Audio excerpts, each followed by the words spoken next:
আমার সাথে যেটা ঘটেছিল সেটা 24 তারিখ রাত্রি 2:25 নাগাদ আমার বাড়িতে পুলিশ আসে, লালগোলা থানার পুলিশ আসে। আমি দরজায় ধাক্কা দিতে থাকে এবং আমাকে ডাকতে থাকে। ডাকতে থাকার পরে আমি জিজ্ঞেস করি বাড়ির ভেতর থেকে যে কে আপনারা। বলে আমরা লালগোলা থানা থেকে এসেছি, পুলিশ।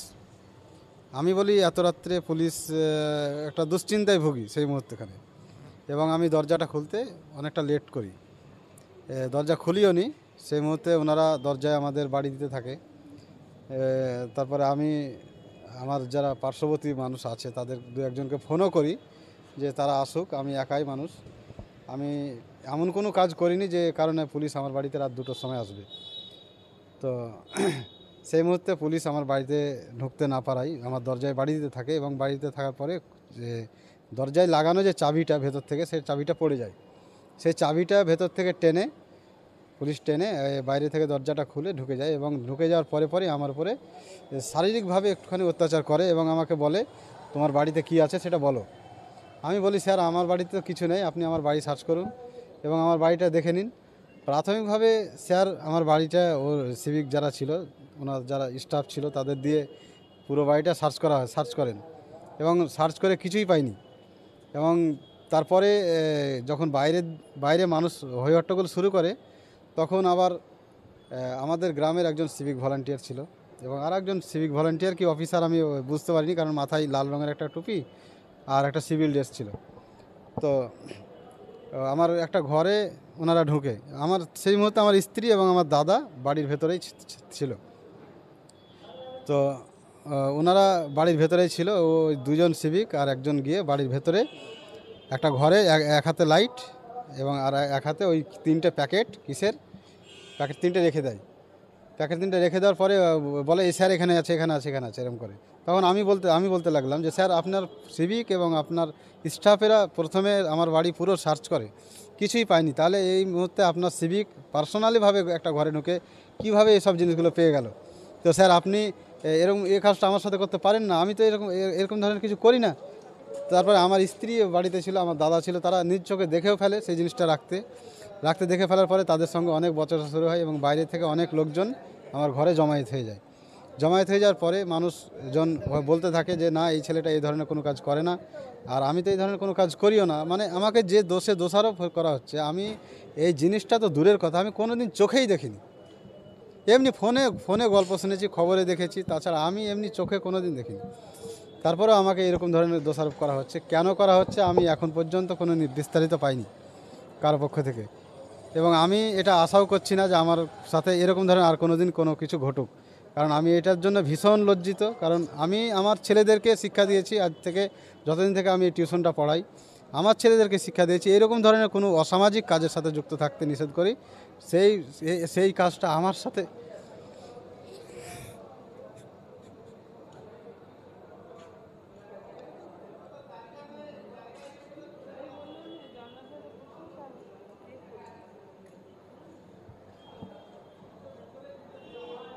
তাহলে পরবর্তী যে প্রক্রিয়ার জন্য এখানে এসছেন, আপনি সেটা নিয়ে কি ভাবছেন? ন্যায় বিচার। ওই ঘটনার পরে কি হয়েছিল ওই রাতের পরের দিন আমার গ্রামের মানুষ সবাই বলেছে যে এরকম ধরনের কোনো কাজের সাথে জড়িত নেই। আমি চাইছি যাতে আমার সাথে এরকম ধরনের ঘটনা পরবর্তীতে আর কোনো দিন না ঘটে, এবং আমি এটা সঠিক একটা তদন্ত চাইছি। যেহেতু আমি সমাজে এরকম ধরনের কাজ করতে নিষেধ করি, আর আমার বাড়িতে এরকম ধরনের কাজ হচ্ছে, আমি এটার জন্য অতিরিক্ত হারে দুঃখিত এবং অতিরিক্ত হারে টেনশনে ভুগছি। প্রশাসনের তরফ থেকে যারা ছিল সেদিন তারা কি জানিয়েছে, কি বলেছে তারা শেষ পর্যন্ত আমাকে একটা সিজার লিস্ট দিয়ে যায় মানুষের চাপে। সেই সিজার লিস্টে তোলে যে আমার বাড়িতে ওরা কিছু পায়নি, এবং যে মাদকদ্রব্যটা রেখেছিল তারা সেটাও ভিত্তিহীন। আমার একটা মোবাইল ফোন আছে, সেই ফোনটা ওনারা নিয়ে গেছিলো, এটাই, আর কিছু দেয়নি। এবং ওদের পক্ষ থেকে বলেছিল ফোনটা দিয়ে দেবো কালকে, আমি লোকও পাঠিয়েছিলাম, ফোনটা দেয়নি, বলেছে যার ফোন তাকেই লাগবে। আমি এখনও যাইনি, আমি এসেছি একটা অভিযোগ জানানোর জন্য, যাতে আমার উপরে এরপরে এরকম ধরনের ঘটনা না ঘটে। আপনি কোথায় কোথায় অভিযোগ জানিয়েছেন?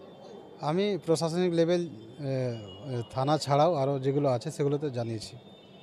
আপনি চাইছেন সঠিক তদন্ত হ্যাঁ, সঠিক তদন্ত হোক এবং এরপরে যাতে আমি শুধু আমি না, আমার সমাজ বলে না, হিন্দু মুসলিম জৈন খ্রিস্টান বৌদ্ধ কারোর সাথেই যেন এরকম অমানবিক ঘটনা না ঘটে। আপনার কি মনে হয় ধারাবাহিকভাবে লালগোলায় যে এই ঘটনাগুলো ঘটে যাচ্ছে, কিছুদিন আগে আরেকজন শিক্ষক, তারপর দুই তিনবার পুলিশ শ্রমিক যারা, তাদের উপরে ঘটেছে, কেন হচ্ছে?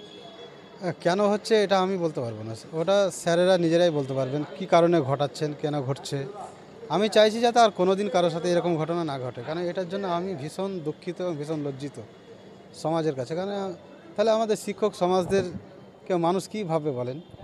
শিক্ষকেরা কোনো দিন এরকম কাজ করতে পারে না। বিভেদমূলক আচরণ করছেন পুলিশ ইচ্ছাকৃতভাবে? আমার ভয় হচ্ছে যে হয়তো এর থেকেও বড় কোনো খারাপ কিছু ঘটাতে পারে আমার উপরে, তাই আমি এরকমভাবে এসেছি। খারাপ বলতে কি আশঙ্কা করছেন এটা? মানে হয়তো রাস্তাঘাটে চলতে চলতে কোনো কিংবা হয়তো বাড়িতে কোনো কিছু পাক মেরে ফেলে দিয়ে বাইরে থেকে, হ্যাঁ, কিংবা হয়তো রাস্তা থেকে তুলে নিয়ে গিয়ে আমার হাতে কিছু ধরিয়ে দিয়ে আমাকে ফাঁসিয়ে দিলে, এরকম ধরনের আমি আশঙ্কা করছি খুব।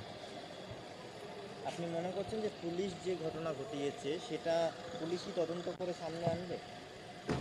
আমি চাই, ওনাদের প্রতি আমার যথেষ্ট ভরসা আছে, আমি জানি ওনারা সঠিক তদন্ত করবেন, হ্যাঁ, এবং আমার প্রতি সঠিক একটা বিচার করবেন। না, আপনি অভিযোগ করছেন পুলিশ আপনার বাড়িতে মাদক ফেলেছে, হ্যাঁ, আবার আপনি ভরসা করছেন পুলিশই আপনার এই ঘটনার সঠিক তদন্ত করবে। দুটো একসঙ্গে কি করে হতে পারে? দেখুন, এরকমও তো হতে পারে যে কারো চাপে করছে, এরকমও তো হতে পারে যে কারো চাপে করেছে, কি হয়তো ভুলবশত করেছে, এবং পুলিশ তো সমাজে এই নিরাপত্তা দেওয়ার জন্যই আছে, তাহলে আমি কেন ভরসা করব না বলেন? কারণ আমাদের তো অভিভাবক বলতে গেলে পুলিশই, তাহলে আমি তো পুলিশকে ভরসা করতেই পারি।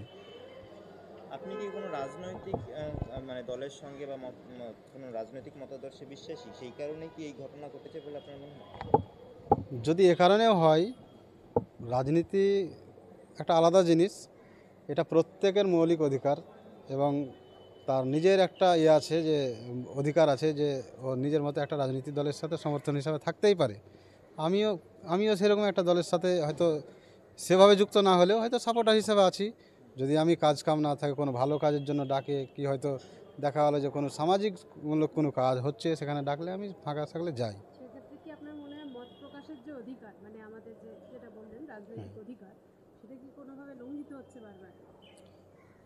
লঙ্ঘিত করে তাদেরকে টার্গেট দেখেন, টার্গেট হচ্ছে মনে হচ্ছে, কারণ আমি ওই ছাড়া আর কোনো কাজের সাথে এমনি কোনো ধরনের কোনো অমানবিকতা কাজের সঙ্গে জড়িত নেই। আমি শুধু সাপোর্ট করি একটা দলকে, সে যে কোনো দল হতে পারে। তো আমি সাপোর্ট করার জন্য যদি এটা হয়, তাহলে এটারও বিচার হওয়া দরকার। শাসক দল কীভাবে নিয়ন্ত্রণ করছে সেটা শাসক দল নিজেই জানে, যেহেতু আমি ওই দলের মধ্যে যুক্তও নেই এবং আমার সাথে কোনো আলোচনাও নেই ওই দলের। যদি এরকম কিছু হয়, তাহলে আমি বলবো যে আমাদের যিনি পুলিশ মন্ত্রী আছেন, তিনাকে বলবো তিনি সঠিকভাবে তার পুলিশকে একটু পরিচালনা করার জন্য, এবং সঠিকভাবে মানুষের সাথে যাতে ব্যবহারটা ঠিকঠাক করে। কারণ পুলিশকে ভরসা করতে গিয়ে পুলিশে যদি এরকম আচরণ করে, তাহলে তো মানুষ কার উপরে ভরসা রাখবে? এবং আমাদের মাননীয় মুখ্যমন্ত্রী তিনি যথেষ্ট সহৃদয় এবং মানুষের প্রতি সঠিক বিচার এবং ন্যায় বিচার করবেন। আপনার নাম এবং আপনার কোথায়? আমার নাম মানজারুল ইসলাম, আমার বাড়ি লালগোলা থানা, জাগরপাড়া গ্রাম।